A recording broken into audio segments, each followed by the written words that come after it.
मोइनजोदारो की तारीख। मोइनजोदारो वादी सिंध की कदीम तहजीब का एक मरकज था। ये लाड़काना से 20 किलोमीटर दूर और सक्खर से 80 किलोमीटर जुनूब मगरिब में वाक़या है।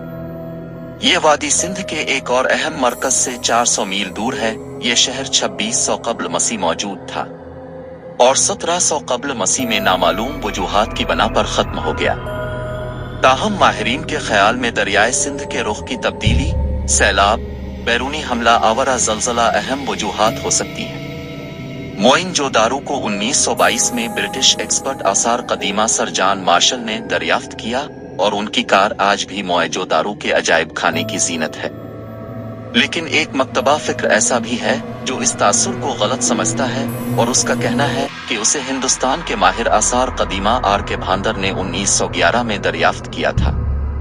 मोइनजोदारो कंजर्वेशन सेल के साबिक डायरेक्टर हाकिम शाह बुखारी का कहना है कि गार के भांदर ने बोदिजाम के मुकद्दस मकाम की हैसियत से मोइनजोदारो की तारीखी हैसियत की जानिब मबजूल कार्रवाई, जिसके लगभग एक अशरे बाद सर जॉन मार्शल यहाँ आए और उन्होंने इस जगह खुदाई शुरू कार्रवाई। मोइनजोदारो सिंधी ज़बान का लफ्ज है जिसका मतलब मर्दों का टीला है। ये शहर बड़ी तरतीब से बना हुआ था। इस शहर की स्ट्रीट खुली और सीधी थी और पानी की निकासी का मुनासिब इंतजाम था। अंदाज़न इसमें 35,000 के करीब लोग रहाइश पजीर थे। एक्सपर्ट के मुताबिक ये शहर 7 मरतबा उजड़ा और दोबारा बसाया गया, जिसकी अहम वजह दरिया सिंध का सैलाब था। ये शहर यूनाइटेड नेशंस के अदारा बराए तालीम, साइंस और सकाफत यूनेस्को की जानिब से इल्मी वर्सा करार दिए गए मकामात में शामिल है। सफाई सितेरा और नहाने की जगह।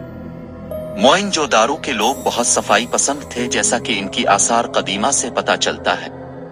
उनकी तहजीब में एक बहुत बड़ी नहाने की जगह भी थी जिसे आज लोग ग्रेट बाथ ऑफ मोइनजोदारो के नाम से भी जानते हैं। वो शायद इनका कोई मजहबी त्यौहार मनाने के लिए भी इस्तेमाल किया जाता रहा होगा। इसकी लंबाई तकरीबन 12 मीटर शामाल जुनूब, 7 मीटर चौड़ा और 2.4 मीटर गहरा था। बादशाहत का निजाम। कुछ चीजों से साबित होता है कि यहाँ बादशाहत का निजाम नहीं था, बल्कि कमेटी एक मेंबर चुनती थी।